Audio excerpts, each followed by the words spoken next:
இன்றைக்கி ரஜினியை காரை நிறுத்தி ஒரு 50 மைக்குகள் புடைசூழ, சார் இந்த ஹேமா கமிட்டி பற்றி என்ன நினைக்கிறீங்க அப்படின்னு சொன்னே, எனக்கு அதை பற்றி ஒன்றுமே தெரியாது அப்படின்ட்டு எஸ்கேப் ஆகி போயிட்டார்.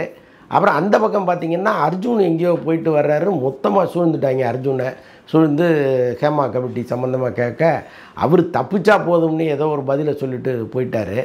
அந்த பக்கம் பார்த்திங்கன்னா ஜீவா பாவம் ஏதோ கடை திறக்க போனாலும் கம்ப்ளீட்டாக வளைச்சிட்டாங்க. ஜீவாவை வளைச்சி இது சம்மந்தமாக கேட்க அவர் டென்ஷன் ஆகி ரிப்போர்ட்டரை ஏதோ ஒன்று சொல்ல, ரிப்போர்ட்டர் இவரை சொல்ல பெரிய கைகலப்பாக மாறும் போல் சூழ்நிலை ஆகிப்போச்சு.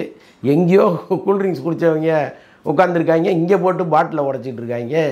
என்னடா இவ்வளோ பெரிய பிரச்சனையாக அது போயிட்டுருக்கு அப்படிங்கிற அளவுக்கு ஹேமா கமிட்டி ஒரு மிகப்பெரிய, அது என்ன சொல்கிறது, ஒரு பெரிய புரட்சியை ஏற்படுத்திருச்சா அல்லது கலவரத்தை ஏற்படுத்திருச்சான்னு தெரியல. கேரளாவே அல்லோலப்பட்டிருக்கு. சாதாரணமாகவே கேரளாவில் ஒரு பிரச்சனைன்னா செங்கோடியை பிடிச்சிட்டு கிளம்பிடுவாங்க. இல்லை முகேஷ் எல்லாம் எம்எல்ஏவாக வேறு இருக்கார். இன்றைக்கி இன்னொரு வழக்கை பதிவு பண்ணிட்டாங்க அவர் மேலே. 2 வழக்கு. இப்போ ஏற்கனவே ஜெயசூர்யா மேலே வந்து 2 வழக்கு. இப்படி 2 போயிட்டுருக்கு. இந்த இமெயில்கள் பயங்கரமாக அந்த நடிகைகள் தட்டி விட்டுக்கிட்டு இருக்காங்க. பாதிக்கப்பட்ட எல்லாருக்குமே உள்ளுக்குள்ளே அந்த ஆத்திரமும் கோபமும் வேகமும் நிச்சயமாக இருக்கும். அதை வந்து நம்ம தவறுன்னு சொல்ல முடியாது. இன்றைக்கி சிக்கனாண்டா இவன் அப்படின்ட்டு அவங்க மனசில் இருக்கிற ஆத்திரங்களை எல்லாம் இறக்கி வைக்கிறாங்க. பல வருடங்களுக்கு முன்னாடி நடந்த சம்பவங்களை எல்லாம் மீண்டும் நினைவுபடுத்தி இவங்க மெயில்களை அனுப்பிக்கிட்டு இருக்க. இது ஒரு விசாரணை கமிட்டி ஒன்று போட்டு அது பாட்ட விசாரணைகள் ஒரு பக்கம் போயிட்டுருக்கு, விளக்கங்கள் ஒரு பக்கம் போயிட்டுருக்கு. மம்முட்டி மோகன்லால் 2 பேரும் இப்போ கிட்டத்தட்ட ஒரு 4-5 நாள் கழித்து வாயை திறந்துருக்காங்க. 4-5 நாள் கூட இல்லை, அதை விட நாட்கள் அதிகமாகி போச்சு. திடீர்னு அவங்க வந்து இவர் ஒரு கருத்து சொல்கிறாரு, அவர் ஒரு கருத்து சொல்கிறாரு. எல்லாருமே நடவடிக்கை எடுக்கணும் அப்படின்னா யார் மேலே நடவடிக்கை எடுக்கிறது? பாதிக்கப்பட்டவர்கள் ஒரு பக்கம், குற்றம் சுமத்தப்பட்டவர்கள் ஒரு பக்கம், 2மே எண்ணிக்கை வந்து ரொம்ப பயங்கரமாக இருக்குது. இதில் வந்து முன்னணி நடிகர்கள் பயங்கரமாக சிக்கிட்டாங்க. இப்போ இவங்க வந்து இமேஜை காப்பாற்றுறது தான் இப்போ பிரச்சனை. இது வந்து நாளைக்கு சட்டப்படி இவங்க கைதாவாங்களா, சட்டத்தின் கண்ணில் மண்ணை தூவிட்டு வெளியில் வந்துடுவாங்களான்லாம் அவங்களுக்கு தெரியும். இதுலேருந்து வெளியில் வர்றது எப்படிங்கிறது அவங்களுக்கு தெரியும். ஆனால் இந்த ஊர்வாயை மூடுறது தான் மிகப்பெரிய பிரச்சனையாக இருக்குது. மானம் மரியாதை எல்லாமே கெட்டு போகும் போல இருக்குது. வீட்டுக்கு போனீங்கன்னா பூரிக்கட்டையில் அடி விழும் போல இருக்குது. அங்கே வேறு இந்த இமேஜை காப்பாற்ற வேண்டியதாக இருக்குது. ஆனால் ஜெயசூர்யா வந்து ரொம்ப கண்ணீரும் கம்பளையுமாக ஒரு அறிக்கை ஒன்று வெளியிட்டிருக்காரு. அதாவது உண்மை காலனியை மாற்றத்துக்குள்ளே பொய் ஊரை சுற்றிட்டு வந்துடும் அப்படிங்கிறாரு. கிட்டத்தட்ட பொய்யின் அளவு அப்படி தான், பொய்யின் வேகமும் அப்படி தான். அது வந்து வதந்தி மலமலன்னு பரவிடும். உண்மை வந்து அப்படி மெதுவாக நடந்து வர்றதுக்குள்ளே சம்மந்தப்பட்டவன் செத்தே போயிடுவான். ஸோ அவ்வளவு பிரச்சனைகள் இங்கே இருக்குது. கேரளாவில் கொழுந்து விட்டு எரிகிற இந்த பிரச்சனை தமிழ்நாட்டிலையும் கொழுந்து விட ஆரம்பிச்சிருச்சு. இதுதான் இப்போது கவனிக்கப்பட வேண்டிய விஷயம். இப்போ இன்றைக்கி ஒரு மீம்ஸ் ஒன்று பார்த்தேன். இந்த மருதமலை படத்தில் கிரேன் மனோகரை கூப்பிட்டுக்கிட்டு வடிவேலும் அர்ஜுனும் போவாங்க. அவர் வந்து எங்கள் அம்மாவை பார்க்கணும்னு சொல்லிவிட்டு ரொம்ப கெஞ்சுவார். வடிவேல் வந்து இறக்கி விட்டு இந்த திண்ணையில் வடிவேல் உட்காந்துருப்பார், அந்த திண்ணையில் அர்ஜுன் உட்காந்துருப்பார். நடுவில் கதவை திறந்துட்டு போன கிரேன் மனோகர் அப்படியே போயிடுவார். அந்த கதவை 2 பேரும் அப்படியே பார்த்துட்டே உட்காந்துருப்பாங்க, எப்போ வருவான் அப்படின்ட்டு. ஸோ இதில் வந்து போட்டிருக்காங்க, அர்ஜுனை வந்து மீடியான்னு போட்டாங்க, இவரை வடிவேலை வந்து சோசியல் மீடியான்னு போட்டாங்க. நடுவில் வந்து அந்த கதவை தமிழ் நடிகர்கள் அவங்க போட்டு வச்சுருக்கான். திறந்தால் இவங்க எல்லோரும் மாட்டிடுவாங்க அப்படின்னு நினச்சிக்கிட்டு இருக்கும்போது எல்லோரும் எஸ்கேப் ஆயிடுவாங்கங்கிறது தான் அதற்குள்ளே இருக்கிற அர்த்தம். இது தொடர்பாக கருத்து சொல்கிற பல பேர், அதாவது இப்போ கருத்து மைக்கை நீட்டுறாங்க பார்த்தீங்களா, இவங்க கதை தெரியாமல் போய் மைக்கை நீட்டி குற்றவாளிகிட்டே போய் நீங்கள் தீர்ப்பு கேட்குற கதையாகி போச்சு. இது பல பேர்கிட்ட அது வந்து இது என்ன மேலோட்டமாக நம்ம சொல்கிறோம்னு தயவுசெய்து நினைக்காதீங்க. இங்கே நிறைய விஷயங்கள் இருக்குது. இங்கே தமிழ் சினிமாவை பொறுத்தளவுக்கு நாம் இத்தனை வருஷமாக இங்கே ட்ராவல் பண்ணுறோம். பல பேருடைய கதைகள் நமக்கு தெரியும். சரி, நம்ம அதை வந்து வெளிப்படையாக சொல்ல முடியாதுங்கிறதுனால நம்ம சொல்லாமல் இருக்கோம். ஆனால் சில ஸ்பெஷலிஸ்ட்டுகள் அங்கங்கே உட்காந்து தோன்றதை கொஞ்சம் அடிச்சு விடுவாங்க, பழைய கதைகளை கொஞ்சம் அடிச்சு விடுவாங்க. இப்போ இன்றைக்கி ராதிகாலாம் வாங்க ஒருத்தனை செருப்பால் அடிக்கலான்னு விசாலை கூப்பிட்டுட்டு இருக்காங்க. அப்படி ஒரு ஆள் ரொம்ப காலமாக பேசிகிட்டு இருக்காரு. நான் வந்து ரொம்ப இதெல்லாம் பார்க்கும்போது எனக்கு பகிருங்க, என்னடா இப்படி உட்காந்து அநியாயத்துக்கு பேசிகிட்டு இருக்கீங்களே, என்றைக்கு உங்களுக்கு அடி விழ போதும்லாம் நினச்சிக்கிட்டு இருந்தேன். இப்போயும் அடி விழாது, அது வேறு விஷயம். என்ன சொல்ல வர்றேன் அப்படின்னா, முதல்ல இந்த நடிகர் நடிகைகள் இவங்களுக்கு இருக்கிற அந்த வேகம் கோபம் எல்லாமே வந்து வீட்டை விட்டு கிளம்புற வரைக்கும் தான். இப்போ எவ்வளவோ பிரச்சனைகள் இங்கே நடக்குது, எவ்வளவோ அவதூறுகள் நடக்குது. இப்போ மீனாலாம் வந்து கணவனை இழந்து ஒரு மாதத்துலேயே அவங்க மேலே அவ்வளவு அபாண்ட குற்றச்சாட்டுகளை வச்ச ஆட்கள் தான் இங்கே. இப்போ அவங்க மேலெல்லாம் வந்து ஒரு நடிகர் சங்கம் குறைந்தபட்சம் நீங்கள் ஒன்றும் வழக்கு போட வேணாம், போலீஸ் ஸ்டேஷனில் கம்ப்ளைண்ட் பண்ண வேணாம், ஒரு ஃபோன் பண்ணியோ ஏன் இப்படி பேசுகிற, அவங்க இப்போ தானே கணவனை இழந்திருக்காங்க, கொஞ்சம் அவங்க உங்களுக்கு ஒரு ஆறுதல் வேணாமையான்னு நடிகர் சங்கத்தில் இருக்கிற முக்கியஸ்தர்கள் பேசலாம்ல. அது கூட கிடையாது. இவங்களுக்கு என்னென்னா யாரையோ பேசுகிறாங்க, நம்மளை பேசல, நமக்கு என்ன இருக்குன்னு போயிடுறாங்க. அதுதான் இங்கே இருக்கிற மிகப்பெரிய பிரச்சனை. இப்போ ஹேமா கமிட்டியை பொறுத்த அளவுக்கு தமிழில் வந்து யாராவது சிக்குவாங்களா? அதாவது ஹேமா கமிட்டி கேரளாவில் பல பேரை வளைச்சி போட்டுடுச்சு, தமிழில் வந்து இது நீட்சியாக ஏதாவது மாட்டுவாங்களா அப்படிங்கிற அளவுக்கு சூழல் இருக்குது. இதில் குஷ்பு பேசின ஒரு இன்டர்வியூ ஒன்று பார்த்தேன். அதுதான் எனக்கு வந்து ரொம்ப ஒரு மாதிரி காமெடியாக இருந்துச்சு. என்னென்னா இப்போ இந்த கமிட்டி என்ன சொல்லுது, ஹேமா கமிட்டி என்ன சொல்லுது, அந்த ஹேமா கமிட்டியில் புகார் கொடுத்த பெண்கள் என்ன சொல்கிறாங்க, நாங்கள் வாய்ப்பு கேட்டு வரும்பொழுது எங்களை வாய்ப்பு தரன்னு பயன்படுத்திட்டாங்க. இதுதானே கம்ப்ளைண்ட்டு. நீ எனக்கு ஒத்துக்கலைன்னா நான் உனக்கு வாய்ப்பு தர மாட்டேன். இதுதான் ஒரே லைனில் சொல்ல வேண்டிய விஷயம். இதை தானே நீங்கள் பேசணும். இதை விட்டுட்டு எங்களை இங்கே இருக்கிற நடிகர்கள் ரொம்ப கண்ணியமாக பார்த்துக்கிட்டாங்க, இவங்க யாருமே எங்களுக்கு வந்து எங்களை பயன்படுத்தலை, எங்கள்கிட்ட அநாகரிகமாக நடந்துக்கலை, இதுவா பிரச்சனை? இங்கே வர்ற பெண்களை நீங்கள் வந்து வாய்ப்பு தரன்னு பயன்படுத்தினீங்களா இல்லையா, இங்கே நடக்குதா இல்லையா, அதுதான் பிரச்சனை. இப்போ லட்சுமி ராமகிருஷ்ணன் வந்து சொல்கிறாங்க, அஜித் விஜய் காலத்திற்கு முன்னால் இந்த மாதிரி சம்பவங்கள் நடந்திருக்கு அப்படின்னு சொல்கிறாங்க. அவங்க நேரடியாக சொல்கிறது வந்து எம்ஜிஆர் காலத்தில் ஆரம்பித்து ரஜினி கமல் காலத்தில் வந்து அவங்க முடிக்கிறாங்க. அதுக்கு முன்னாடி வந்து கம்ப்ளீட்டாக நடந்துச்சு அப்படிங்கிறாங்க. நடக்காமல் இல்லை, நடந்திருக்கு. இன்றைக்கி நமக்கே பல தகவல்கள் தெரியும், ஆனால் சொல்ல முடியாது. அப்படி ஒரு சூழலில் நம்ம இருக்கோம். ஏன்னா அதற்கெல்லாம் ஆதாரம் கிடையாது. இது எல்லாமே இந்த இண்டஸ்ட்ரியில் இருக்கிற ஒரு லைட்மேன் சொல்லுவார், அப்புறம் ஒரு அசிஸ்டன்ட் சொல்லுவார், ஒரு அசோசியேட் டைரக்டர் சொல்லுவார், அப்புறம் அந்த பணியாற்றுகிற கொஞ்சம் இன்டீரியராக பணியாற்றுகிற மேக்கப் மேன் சொல்லுவார். இந்த மாதிரி பல பேர் சொல்ல நம்ம கேட்டிருக்கோம். நம்ம போய் பக்கத்தில் இன்னும் பார்க்கல. அப்போ அதை நம்ம வந்து பெருசாக சொல்ல முடியாது. ஆனால் இது நடக்காமல் இருந்ததுன்னா நடந்திருக்கு. அப்போது குஷ்பு மாதிரி ஆட்கள் சொல்ல வேண்டியது என்னென்னா, நாங்கள் எங்களுக்கு இருந்த கட்ஸு, எங்களுக்கு இருந்த தைரியம், அந்த நேரத்தில் நாங்கள் எடுத்த முடிவு, அதெல்லாம் வச்சு நாங்கள் வந்துட்டோம் அப்படின்னு அந்த கோணத்தில் தானே போகணும்.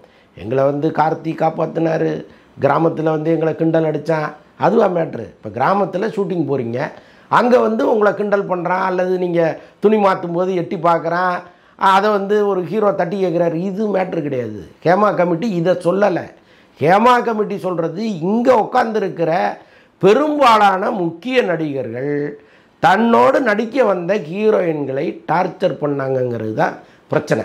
ஒன்றும் இல்லை, சாந்தி வில்லியம்ஸ்னு ஒரு நடிகை, அவங்கள நடிகைன்னு சொல்கிறதுக்கு எனக்கு கஷ்டமாக இருக்குது. ஒரு அம்மா மாதிரி இருக்காங்க அவங்க. அவங்களுக்கு அவங்க சொல்கிறதெல்லாம் கேட்கும்போது பகீருங்குது. ஒரு பெண் எப்படி நிம்மதியாக தூங்க முடியுங்க? ஒரு கதவை தட்டிகிட்டே இருக்காங்களாம், விடிய விடிய கதவை தட்டுறாங்க அப்படின்னு சொல்கிறாங்க. இன்னொரு பெண்மணி சொல்கிறாங்க, கதவை தட்டினாங்க, வெளியில் போய் பார்த்தா ஆளை காணும், மறுபடியும் வந்து படுத்தா கதவை தட்டுறாங்க, வெளில போனால் ஆளை காணும். அப்புறம் வந்து அந்த ஹோட்டல் ஊழியர் அவங்கன்னு விசாரிக்கும்பொழுது கதவை தட்டினதே அந்த படத்தில் நடித்த ஹீரோன்னு சொல்கிறாங்க. ஸோ இந்த அளவுக்கு வந்து பிரச்சனைகள் நடந்திருக்கு. அப்போது நீங்கள் விஷயத்தை நேரடியாக பேசுகிறத விட்டுட்டு சுற்றி வளைச்சி ஷூட்டிங் ஸ்பாட்டில் வந்து கிராமத்து ஆட்கள் எங்கள்கிட்ட சண்டை போட்டாங்க, ஒருத்தன் விசில் அடித்தான், ஒருத்தன் கையை பிடிச்சி, இது எதுக்கு? அதுவா பிரச்சனை? இப்போது ராதிகா சொல்கிறது தான் சரியாக இருக்குது. ராதிகா என்ன சொல்கிறாங்க, இங்கே இல்லைங்கிறீங்களா, இங்கே இருக்குல்ல, அப்போ ஏன் மறைக்கிறீங்க அப்படின்னு அவங்க கேட்குறாங்க. ஒருத்தரையும் நீங்கள் செருப்பால் அடிங்கன்னு விஷால் சொன்னதை வன்மையாக கண்டிக்கிறாங்க. நீ பொறுப்பில் இருக்க, நீ அதுவா பதில்? நீ தானே இறங்கி அதை சரிப்படுத்தணும். இப்போ இன்னும் சில பேர் கேட்குறது என்னென்னா, பல நடிகைகள் நீங்கள் குற்றச்சாட்டு வைக்கும் பொழுது நீங்கள்லாம் எங்கே போனீங்க? இதே மீனா வந்து நடிகர் சங்கத்திட்ட பேசாமலாம் இருந்தாங்க. சார் என்னை பற்றி இப்படி சொல்கிறாங்க அப்படி சொல்கிறாங்கன்னு கெஞ்சினாங்கல்ல, அப்போ யார் கேட்டீங்க? ஒன்றும் இல்லை, இப்போ சமீபத்தில் நடந்த ஒரு சமூகத்தை நான் வலைபேச்சில் கூட பேசியிருந்தேன். ஒரு படம், ஒரு அறிமுக நடிகை, இன்றைக்கி அவங்க ஓரளவுக்கு பெரிய நடிகையாக வந்துட்டாங்க. அவங்க வந்து அவுட்டோர் ஷூட்டிங்கில் இருக்காங்க. அப்போது வந்து ஒரு ஹோட்டலில் ரூம் போட்டு கொடுத்துருக்குறாங்க. இப்போ வந்து இன்டர்காம்லேருந்து டைரக்டர் ஃபோன் பண்ணி, அம்மா உங்கள்கிட்ட நான் கொஞ்சம் பேசணும் அப்படிங்கிறாரு. ஏங்க ஷூட்டிங் ஸ்பாட்டில் பேச வேண்டியது தானேங்க, ராத்திரி மணி 8 ஆச்சு, நான் வந்து சாப்பிட்டுட்டு படுத்துட்டேன், இப்போ காலையில் வாங்க அப்படிங்கிறாங்க. இல்லை நான் இப்போ பேசி ஆகணும் அப்படிங்கிறாரு அவர். அவங்க ஃபோனையும் எடுக்கலை, கதவையும் திறக்கலை. அதுக்கப்புறம் கதவை தட்டிக்கிட்டே இருக்காங்க, கதவை திறக்கவே இல்லை அவங்க. இப்போ என்ன பண்ணுறாரு அந்த டைரக்டரு, அவருக்கு தெரிந்த ஹோட்டல் போல் இருக்குது. அந்த ஹோட்டலில் பர்டிகுலராக அந்த ரூமில் இருக்கிற கரண்ட்டை ஆஃப் பண்ணுறாங்க, ஏசி ஆஃப் பண்ணுறாங்க, கரண்ட் ஆஃப் பண்ணுறாங்க. எவ்வளோ நேரம் நீங்கள் வந்து கதவை பூட்டிட்டு உள்ளே இருக்க முடியும்? காற்று வேணும்ல. இப்போது என்ன பண்ணுறதுன்னு தெரியாமல் அவங்க வந்து அந்த படத்தின் ஹீரோ ஒரு மதுரையை சார்ந்தவர், அவருக்கே அடிக்கிறாங்க. அடித்து இந்த மாதிரி பிரச்சனையாகி போச்சு, நீங்கள் எனக்கு ஹெல்ப் பண்ணுங்கன்னே. அதுக்கப்புறம் ஹீரோ அவர் ஊரில் உள்ள ஆட்களெல்லாம் திரட்டிட்டு வந்து அங்கே அந்த ஹோட்டல் நிர்வாகத்திட்ட சண்டையை போட்டு, அதுக்கப்புறம் அந்த ரூமில் வந்து லைட்டை போட்டு ஏசியை போட்டு அதுக்கப்புறம் நிம்மதியாக அவங்க தூங்கியிருக்காங்க. பாருங்கள், ஒரு அறிமுக நடிகை, அவங்களுக்கு எவ்வளோ டார்ச்சர் இங்கே இருந்திருக்கு பாருங்கள். நல்ல வேளையாக அந்த ஹீரோ அந்த ஊரில் இருந்தார், அந்த ஊர்க்காரராக இருந்தார். இல்லைனா யோசிச்சு பாருங்கள் என்ன நடந்திருக்கும். ஒன்று விடிய விடிய புழுக்கம் தாங்காமல் அவங்க அங்கே அந்த இருட்டிலே இருந்திருக்கணும், அல்லது வெளியில் வந்து அந்த டைரக்டர் சொல்கிறது என்னன்னு கேட்டு சம்மதம் தெரிவிச்சிருக்கணும். இதுதான் சூழலாக இருக்குது. இப்போ இதையெல்லாம் தடுக்க வேண்டிய நடிகர் சங்கம் அவ்வளவு எஃபெக்டிவாக இருக்கா, அவ்வளவு ஃபோர்ஸ்ஃபுல்லாக இருக்கான்னா இல்லை. ஏன்னா அவ்வளவு கரைகள் அவங்களுக்குள்ளேயே இருக்குது. நான் இன்றைக்கி இந்த அர்ஜுனை கேட்டாங்க, அவங்க கேட்டாங்க, இவங்க கேட்டாங்கங்கிறல எல்லாருக்கும் பின்னாடியும் ஒரு கதை இருக்குது. இப்போ இவங்க யாருமே இல்லைன்னு தப்பிச்சு ஓடவே முடியாது. ஆனால் இவ்வளோ பெரிய சம்பவங்கள் இந்த நாட்டில் நடந்துகிட்டே இருக்குது. விசாரணை, அப்புறம் வழக்கறிஞர்கள், கோர்ட்டு, அவங்க கேட்குற கேள்விகள், இதெல்லாம் பார்த்திங்கன்னா நிச்சயமாக அதெல்லாம் பஞ்சு பஞ்சாக பறந்துடும். இதெல்லாம் 10 பைசாவுக்கு பிரயோஜனப்பட போகிறதில்ல, எதுவுமே நடக்க போகிறதில்ல. இதுதான் உண்மை. இந்த நேரத்தில் ஒரு புழுதியை கலப்பலாம், அவ்வளோதான் இதில் நடக்க போகிற விஷயம். இப்போ ஆம்ஸ்ட்ராங் கொலை நடந்தப்போ 1 மாதம் அதை பற்றியே பேசிகிட்டு இருந்தோம். அதுக்கப்புறம் வயநாடு நிலச்சரிவு வந்துச்சு, வயநாடு நிலச்சரிவை பற்றியே பேசிகிட்டு இருந்தோம். இப்போ இது வந்துருச்சு, இதை மாற்றுறதுக்கு இன்னொன்று வரும், அவ்வளோதான். இது அது வரைக்கும் இதை நம்ம பேசிகிட்டு இருப்போம். இதுலேயே 60 பக்கத்தை காணுன்றாங்க. இப்போ இந்த ஹேமா கமிட்டிலேயே ஒரு 60 பக்கம் காணா போயிடுச்சு. அது எப்படி காணா போச்சு? அந்த 60 பக்கத்தில் இருந்தது என்ன? இப்போ அதுக்கு ஒரு தனியாக ஒரு விசாரணை போடணும். அப்போ இங்கே இன்ஃப்ளூயன்ஸுங்கிறது எல்லா இடங்கள்லையும் இருக்குது. இப்படிப்பட்ட சூழலில் நீங்கள் ஒரு நியாயமான ஒரு தீர்ப்பையோ அல்லது ஒரு நியாயமான ஒரு தண்டனையோ இங்கே எதிர்பார்த்துட முடியுமா? அதுக்கெல்லாம் வாய்ப்பே கிடையாது. இருந்தாலும் இன்றைக்கி வந்து ஒரு பரபரப்பான செய்தியாக போயிட்டுருக்கு. இதில் பல முகங்களை நம்ம பார்க்க வேண்டியதாக இருக்குது. இப்போ சாந்தி வில்லியம்ஸு மாதிரி சில பேர் பேசும்போது நமக்கு பரிதாபமாக இருக்குது. ஏன் இந்த இண்டஸ்ட்ரி இப்படி இருக்குது? எல்லாருமே சக ஊழியர்கள், சக தொழிலாளர்கள் தானே. அது ஆணாகட்டும் பெண்ணாகட்டும். இங்கே குறைந்தபட்சம் மனிதாபிமானத்தை கூட நீங்கள் கடைபிடிக்க மாட்டிங்களா? இப்போ அஜித் சொன்னார்ல நேர்கொண்ட பார்வையில், நோ இஸ் நோன்னு, அதுதானே எல்லாருக்குமே. அப்போ ஏன் ஃபோர்ஸ் பண்ணுறீங்க? நீங்கள் இது இல்லைன்னா உங்கள் எதிர்காலமே காலிங்க அப்படிங்கிற இடத்துக்கு ஒருத்தரை கொண்டு வந்துடுறீங்க. இன்னொன்று சில டாக்டிக்ஸ் எல்லாம் பண்ணுவாங்க. இங்கே ஃபஸ்ட்டு 10 நாள் நடிக்க விட்ருவாங்க, அந்த ஆசையை காமிச்சிடுவாங்க. நீங்கள் உள்ளே வந்து பெரிய ஹீரோயின் ஆகிற கனவுலாம் ஏற்படுத்திடுவாங்க. அந்த ஸ்லோ மோஷன், அது இது, அந்த ஃபுட்டேஜ் எல்லாத்தையும் பார்த்தவருக்கு ஒரு 10 நாள் கழித்து அப்படி மெதுவாக ஸ்டார்ட் பண்ணுவாங்க. அப்போ நீங்கள் படத்தை விட்டும் வெளியில் வர முடியாது, அவனுக்கும் ஓகே சொல்ல முடியாது. அப்படியே இந்த இருதலைக்குள்ளி எறும்பாக கடந்து தவிக்கிறதெல்லாம் இருக்குல்ல. ஸோ அதெல்லாம் இங்கே நடக்கும். அதாவது ஒரு குற்றத்தை மன ரீதியாக செய்கிறது, அதாவது ரொம்ப லாபகமாக செய்கிறது, அதெல்லாம் இங்கே நடக்கும். ஸோ இப்படியெல்லாம் இருக்கும் பொழுது இதையெல்லாம் தடுக்க முடியுமா? இதுதான் நம்முடைய மிகப்பெரிய கேள்வியாக இருக்குது. இதை தடுப்பதற்கு அவரவர் மனசு வச்சா தான் இதை தடுக்க முடியும்.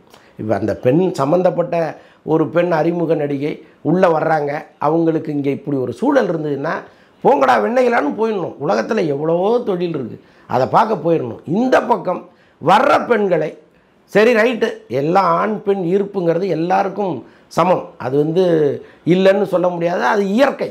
நீ ஒரு ஒரு ஒரு அணுகுமுறை ரைட்டு இல்லையா, வேலை பார்க்க போயிடு. அதுக்கப்புறம் வந்து அவங்கள ஃபோர்ஸ் பண்ணி டார்ச்சர் பண்ணி வாழ்நாள் முழுக்க அவங்கள கவலைப்பட வச்சு என்னத்துக்கு? இதுதான் நம்முடைய கேள்வியாக இருக்குது. பட் இந்த ஹேமா கமிட்டி இதெல்லாம் வந்து அதான் இன்றைய பரபரப்பு, அது அவ்வளோதான், இதோட முடிஞ்சிடும். இப்போ இதை வச்சுக்கிட்டு குஷ்புகிட்ட பேட்டி எடுக்கிறது, ராதிகாட்ட எடுக்கிறது, ரஞ்சனிகிட்ட எடுக்கிறது, இன்னும் பல சினிமா சார்ந்த பெண்கள்கிட்ட எடுக்கிறதுங்கிறது ஒரு நிரப்புவதற்கு வேணால் சரியாக இருக்கும், வேறு எதுக்கும் அது பயன்படாது.